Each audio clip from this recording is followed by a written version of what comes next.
from different cultures, different backgrounds, different languages have come together and shown we are capable of remarkable things as a species. And the International Space Station is proof of that. Feelings of scientists, they're so passionate about what they do, like they never forget. We want to continue to exceed the capacity of the International Space Station and see it grow. Groundbreaking research 365 days a year, 24 hours a day. We're at the dawn of the molecular space age.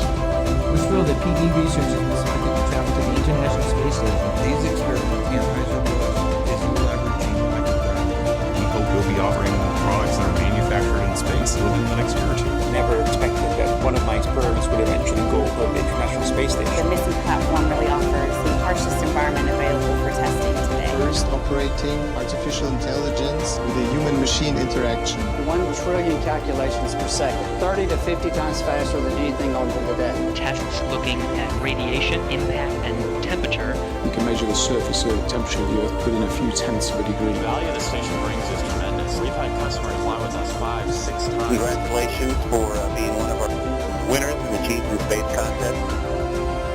You guys won, so you're going to be sending research to the International Space Station. First and foremost.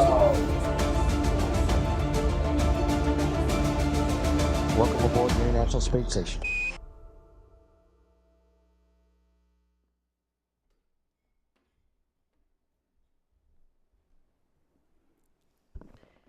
Good morning, everyone.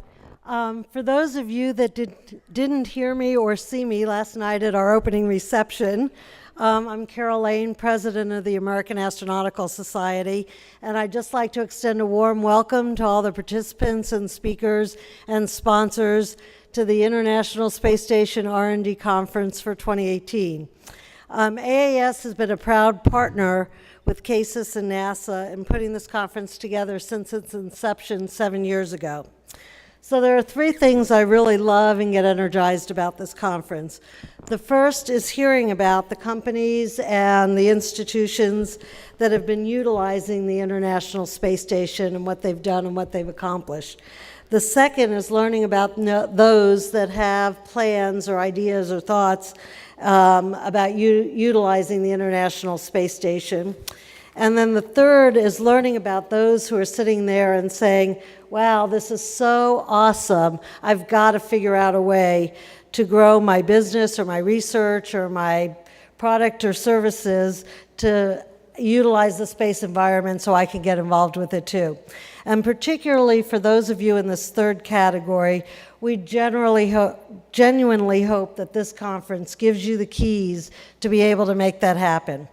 We really believe that bringing all of these communities together and providing technical information and networking opportunity is what makes this a powerful, unique, and innovative conference.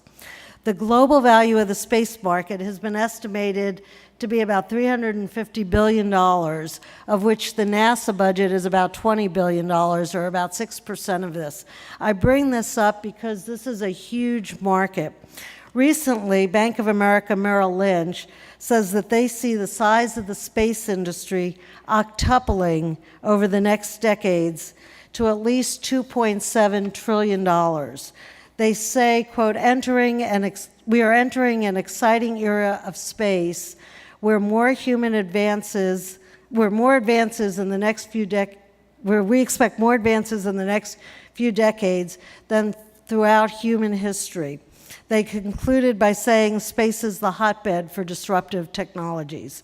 We are clearly entering a period of new collaborations, innovations, and exploration. So with that, I'd like to just recognize and thank our sponsors for this conference. At the platinum level, the Boeing Company. At the gold level, Bigelow Aerospace. At the palladium level, Northrop Grumman, SGT, and SGT KBR. And at the silver level, Leidos and Sierra Nevada Corporation. Additionally, as you've had a chance to see a little bit of, we have about 30 marketplace sponsors, so please take advantage of seeing the breadth of what they have to offer, and their names are in your program and are also in the app that you download. So our support for our sponsors are invaluable, and we really thank them for being a part of this conference. So if you want to applaud, that's great.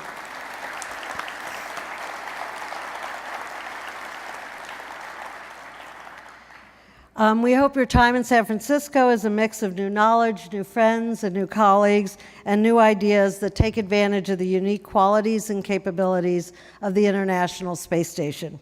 And with that, I'd like to introduce General Abramson, the former chairman of the board and current interim director of CASIS.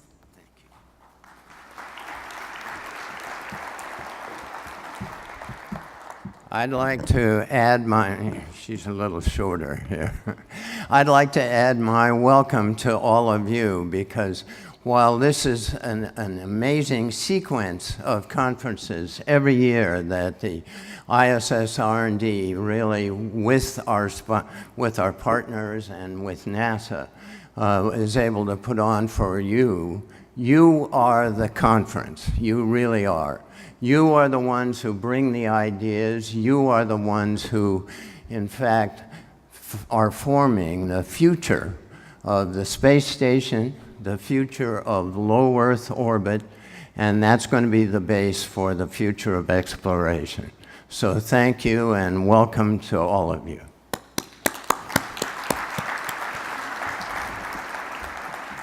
Now, for me, it's a thrill to be back in this area. A long time ago, I used to live down south near Stanford. And when you live here, you really know and appreciate the history of this region.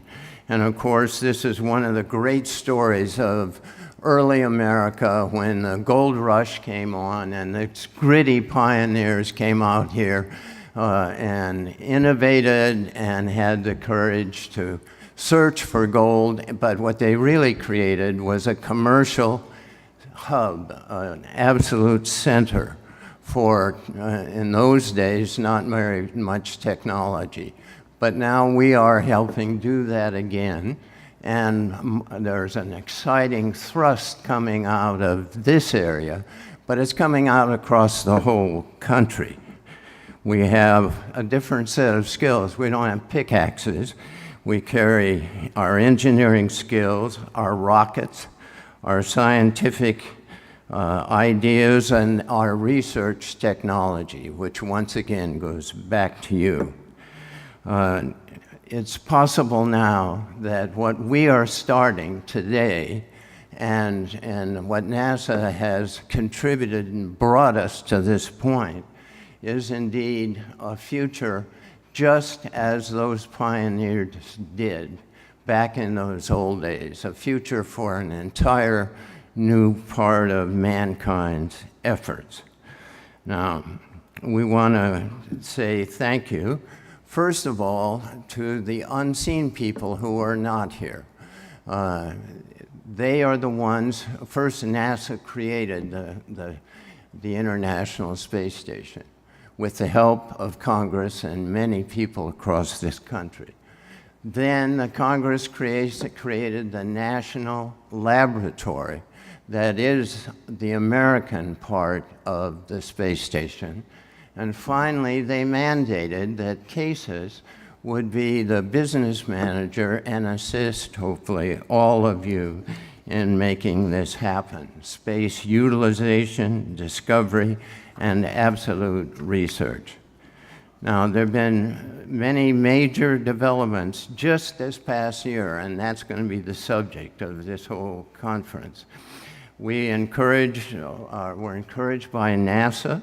We're encouraged by another new effort, and this is a major one, and this is the creation in this administration, the recreation of the National Space Council.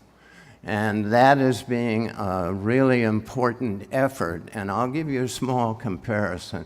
I was lucky enough to be a staff member in the original Space Council many years ago, and I'm not going to say how many years ago that really was. And at that point, we were looking at several things. NASA had just flown their first Earth-observing satellite, a scientific satellite. Of course, the Department of Defense had flown other cameras in space that were doing a good job for the country. But NASA did that, and I was fortunate enough to lead the effort that said, what should we do next? And that was something that came from all parts of the government. And it was very clear we had to have many new scientific Earth-observing satellites, but we also needed a ground portion to collect the data and make it available to all the benefit of all people on Earth. And we're still doing that, but we're doing it both with scientific parts of the government and also with commercial industry, and I think that's absolutely terrific. The second study that I got to see and be part of was the selection of the GPS satellite.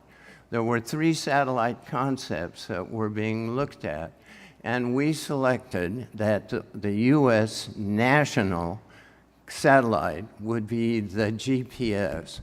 None of us in that study, no governments, no outside experts, understood what an amazing revolution that this navigation concept was going to happen.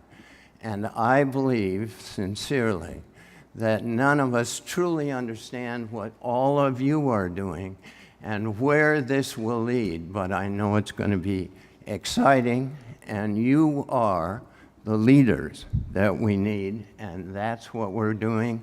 We're sharing ideas here so that we can truly go ahead. Now, I'd like to introduce one special person that I did just very briefly last night. This man, if you'll think, NASA has been the leader of the free world and really the globe in space activities. And this man is now the current leader of the creation of low Earth orbit activities. He's leading the commercialization of low Earth orbit. He's also working on exploration, returning to the moon, and then going to Mars. And I'd like to ask Bill Gerstenmaier to come up. And Bill, would you please introduce a message from our new NASA Administrator.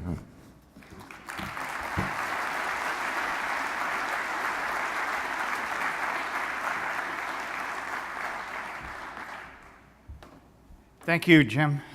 Really good words and a great reminder of how special this conference is and the work that each one of you are going to do over the next several days.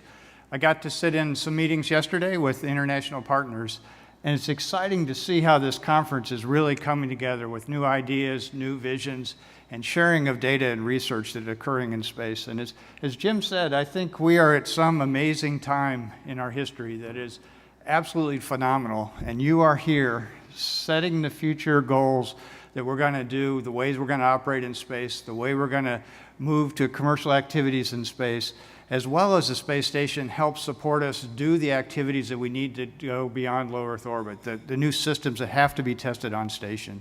So this commercialization goal, the research goal for us here on the Earth, and this exploration goal, those 3 things are phenomenal, and each one of you in this conference get a chance to influence that in a real and meaningful way.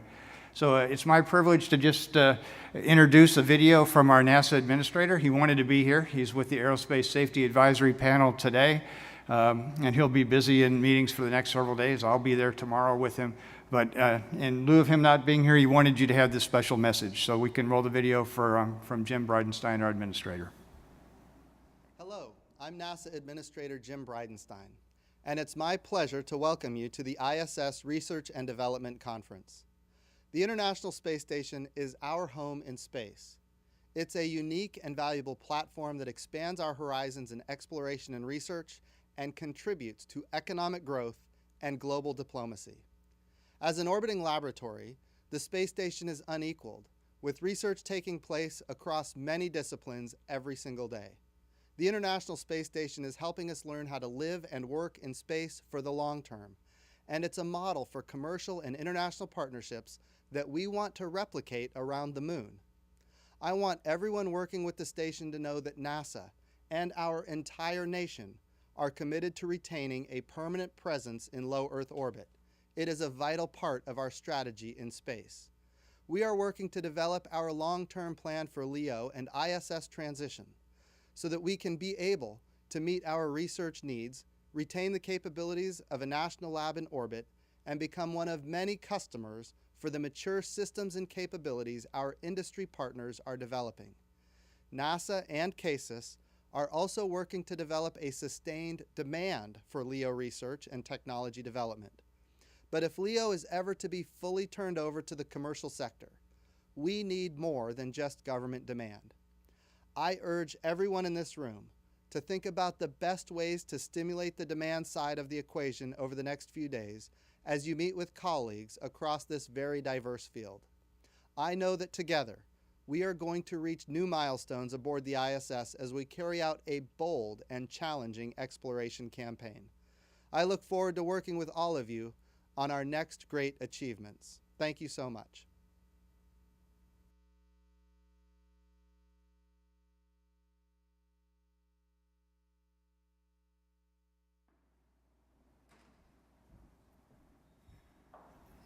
Our company, CASIS, is now going through some really important steps, and we've reached a milestone for the future of the company. And the person that I want to bring up is Dr. Philip Shine, who is our chairman of the board. He's been a wonderful partner for a long time now in CASIS for me.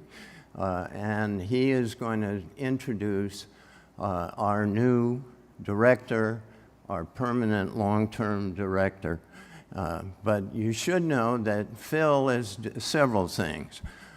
He has had a history in the conquering of cancer and working in the cancer field for many years. He also has introduced 3 new drugs that are part of that effort and others. And finally, he takes care of some of us on the board who are a little older and need some medical attention. So thank you, Phil.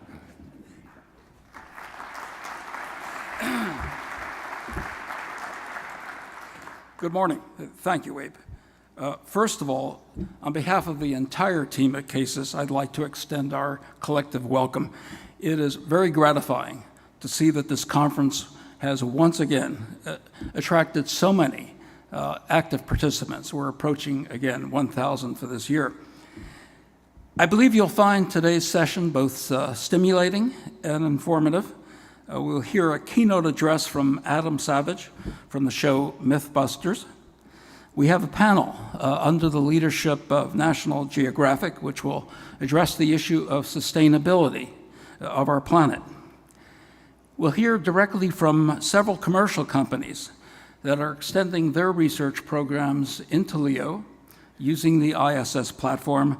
And lastly, you'll learn how the research capabilities on the ISS are being expanded through the efforts of our partner companies, TechShot, Space Tango, NanoRacks, and Made in Space. But before we get to today's program, there are 2 introductions I'd like to make. First is CASIS's new president and executive director, Joe Vaca. Will you please stand up? I hope you can see Joe.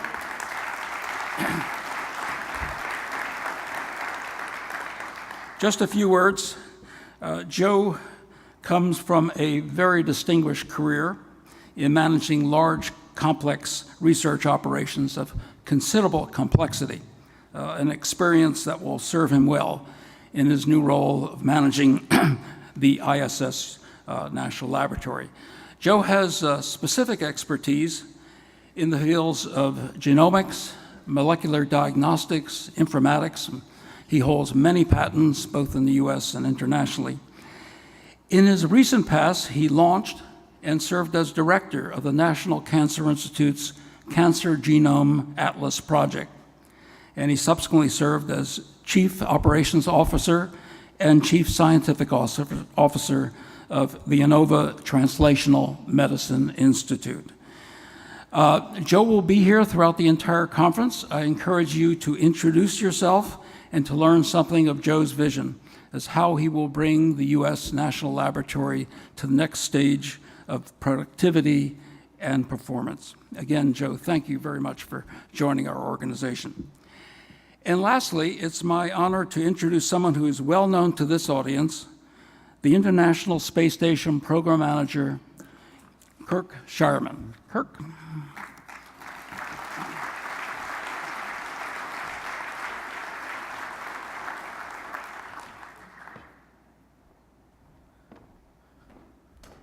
Good morning. Okay, you guys are going to have to do better than that. My jokes are not that good if you're not paying attention. Welcome to the 2018 ISSRD Conference. First, I'd like to thank AAS and CASES for finding this wonderful venue and organizing and executing this conference. So thanks very much to you guys.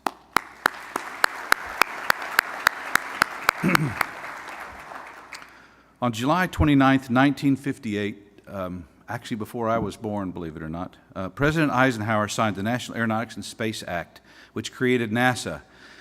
So we'll be celebrating that anniversary here in just a few days. On July 12, 2000, in Baikonur, early in the morning, the service module was launched and really set the stage for the first crew to arrive on ISS on November 2nd, 2000. And so since November 2nd of 2000, every day for the last 17 and a half years, we've had people living and working in space. Seniors in high school this year have never known a time in their life when that wasn't the case. People here at this conference, in fact, some people delivering papers in this conference have never known a time in their lives where people weren't living and working in space. It really is inspiring. People in this room from around the world, there's people from all over the globe who are here dedicated to exploring, utilizing, exploiting space, learning about it for the betterment of their countries, but for the betterment for all of us here on the planet. So it really is, for me anyway, a very, very inspiring time. While it's tempting to look back at the past and be happy with the accomplishments, I think it's really important that we look today at the future and how things are today. We really need to focus on how we can change from today to make our future successful, our joint future successful for all of us. It's a really very exciting time for ISS today. The vehicle's very, very healthy. Cargo vehicles are coming and going on a regular basis, bringing experiments and supplies to the ISS and bringing results and failed hardware back down to the Earth so that we can be repaired. We have 4 USOS crew members. In fact, since September of last year, shortly after we had our conference last year, we had the benefit of going to 4 USOS crew members, which had a big, big impact on our crew time for utilization. We've actually, this very week, those 4 crew members are spending 90% of their time working on utilization. So really, really great increase in utilization of the space station. Our goals of fundamental research, technology development, and supporting of the low Earth orbit economy are all within our grasp, and that's what we need to work on. Today at this conference, or this week at this conference, you'll hear about successes and plans in each of these areas. My hope is that you'll come away invigorated, excited about the future. I know I will. Even last night, just walking around and talking to people who are here, it was inspiring. I never cease to learn something new. Every day when I walk around and talk to somebody, hey, you know, we're doing this on Space Station, and it might have these benefits. It's new for me, so it really is inspiring. Yesterday I went to a couple of workshops. And what was also amazing to me is in a couple of those workshops, I heard companies talking about what they would do to help scientists or people who wanted to fly something on space station. And they talked about how they could fly from walking in the door to flying in space. It could be 12 months, 9 months, even 6 months, which is really amazing. Because if you think back just a few years ago, it would have been 24 months. Maybe 18 months. Today, the time from inception to flying in space is shorter than it's ever been. I want you to know that I give you my personal commitment, the commitment of my team, that we will work tirelessly to achieve these ISS goals. Our goals, your goals. If you have any ideas of where we can modify ourselves, improve ourselves, even new ideas that we should try out, I want you to stop by and talk to me, talk to anyone on our team. I can tell you that we're all extremely motivated to help you be successful, because our success and your success we see if you're not successful, we are definitely not successful. So we are going to work tirelessly for that. Innovation is really a key for our success. And I wanted to say a few words about innovation. We're trying something new this year at the conference. Here in Salon 10, actually just passed, and in fact it's tied in with the marketplace, you'll see an innovation forum. And so the idea is people can put up challenges, some difficulties, some problems that they're having. Just a couple, you can put them on the board up there, and people can come by and give you ideas, make contacts. It really is a great way of getting new ideas and even making contacts with people, new contacts that might provide solutions for you in the future. It's also a great way of making contacts and perhaps going in a different direction that might be successful. So I'd encourage each of you to join me in walking through that innovation forum and seeing what challenges are out there and seeing how you might be able to help them out. So in conclusion, I'd like to thank you all for being here, for supporting this conference, but really for doing all the great work that you do. It's important for NASA, it's important for the country, and I'd say it's important for the planet. So thanks very much. Have a great conference.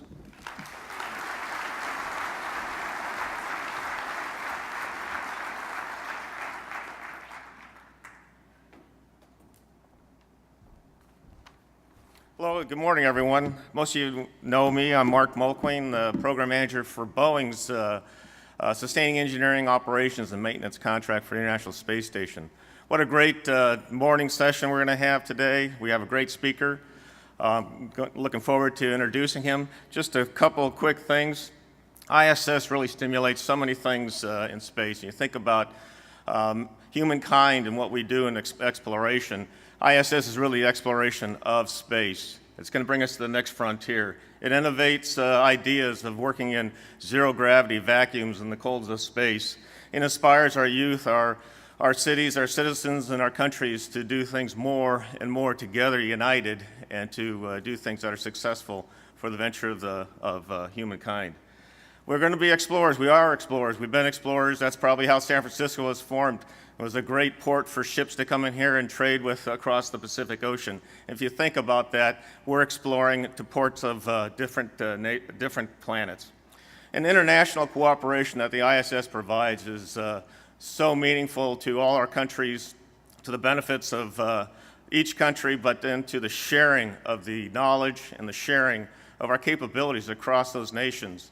And the friends that we make across this world make it a better place for all of us. ISS, we've seen this picture many, many times. It's a huge platform, size of an international soccer field, internal volume the size of a 747, but its capabilities are always changing.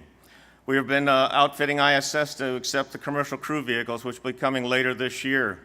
If you have a science or a payload that you would like to get on International Space Station, certainly go to the room across the way, or go to CASIS or NASA team members here, or a Boeing team member, and ask them what you need to do or what we can do to provide you the necessary attachments, the necessary cooling, the electric systems, whatever you need for capabilities for your research.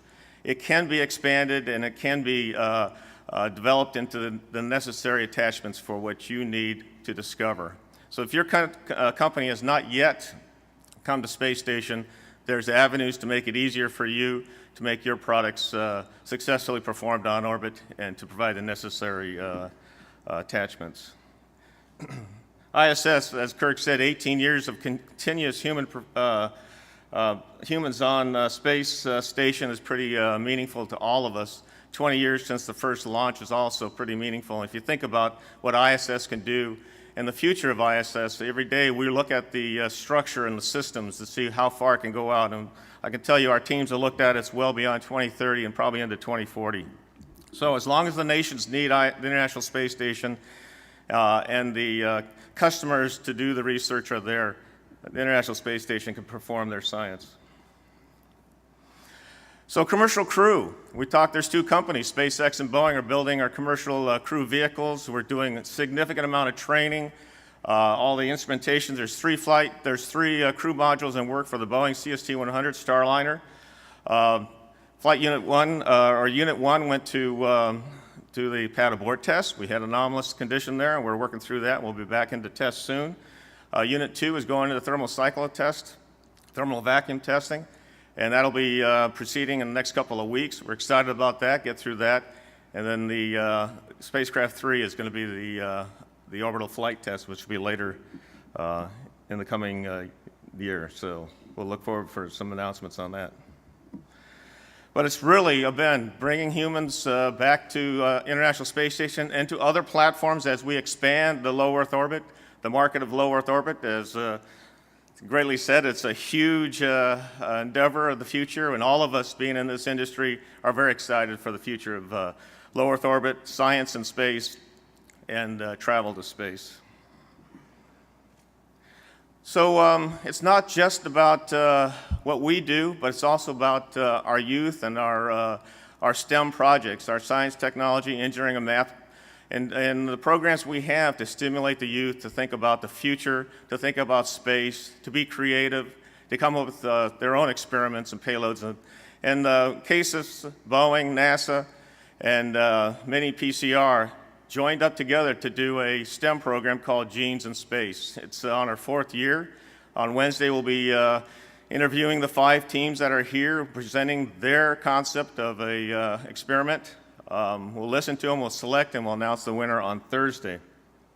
But this is a DNA experiment that the students will perform with a crew on orbit to make life better in space and for when you successfully return from space. So, and we're very excited about that, and we've been doing that for many years, or 4 years now. So, but we're really excited to be joined by Adam Savage, the star and co-editor-in-chief of Tested.com, and the former co-host of Mythbusters, who will be joined with some special guests here to explore the many fascinating components of the space station and its benefits to us here on Earth.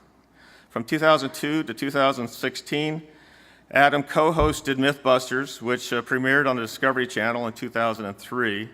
So 14 years, over 1,000 myths, nearly 3,000 experiments, 8 Emmy nominations, and miles and miles and miles of duct tape. The series ended in March of 2016. Today, Savage's work for Tested.com includes behind-the-scenes dives into multiple blockbuster films, including Ghosts in the Shell, Alien Covenant, and Blade Runner. Adam's incredible passion and excitement about space is only matched by his ability to simplify, explain, and the complicated concepts and make them relevant to all of us. So ladies and gentlemen, let's give a big warm welcome to Adam Savage.